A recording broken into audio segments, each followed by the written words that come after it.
U ovoj kućici veselih boja odnedavno djeluje još veselija trojka. Humanitarke Irena, Tamara i Jasna prijateljice su od djetinjstva i osnivačice prve socijalne samoposluge u Vukovaru.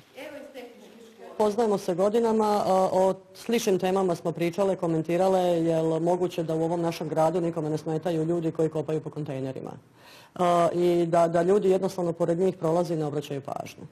Postoji veliki broj ljudi koji je jednostavno na rubu siromaštva, koji kopa po kontejnerima, koji ima niska primanja, koji su nezaposleni.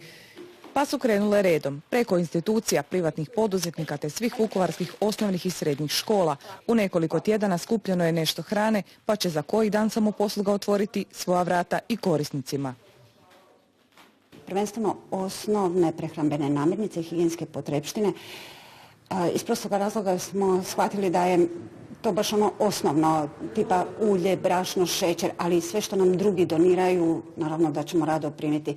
Sem normalno odjeće i za te stvari smo smislili oglasnu ploču, pa tako da će ljudi koji imaju te potrebe ostaviti na toj oglasnoj ploči, pa će dolaziti kao neki informativni pult, pa onome ko što treba, doći će do te oglasne ploče i uzeti, u stvari kontaktirati, to je recimo neka kontakt ploča.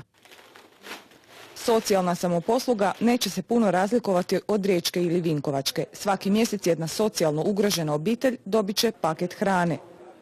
U tom paketu će biti, ajmo reći, od ovih nekakvih osnovnih, od brašna, šećera, riže, ulja, sve ovisi o tome koliko bude.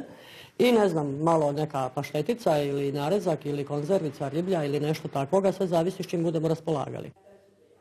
Zahvaljujući njima nitko u gradu više ne bi trebao ostati gladan, pa ni Željko. On se i prije službenog otvaranja požurio pribilježiti za svoj paketić.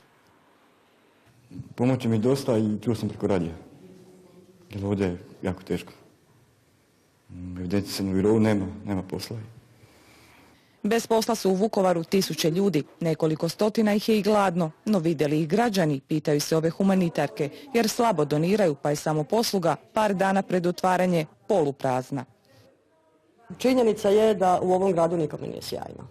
I da ljudi koji imaju sreće da rade za vrlo male svote, ali opet ako gledamo s druge strane, 10 kuna mjesečno neće ničiji kućni budžet toliko osiromašiti, a jako puno će pomoći onim ljudima koji nemaju ni tih 10 kuna.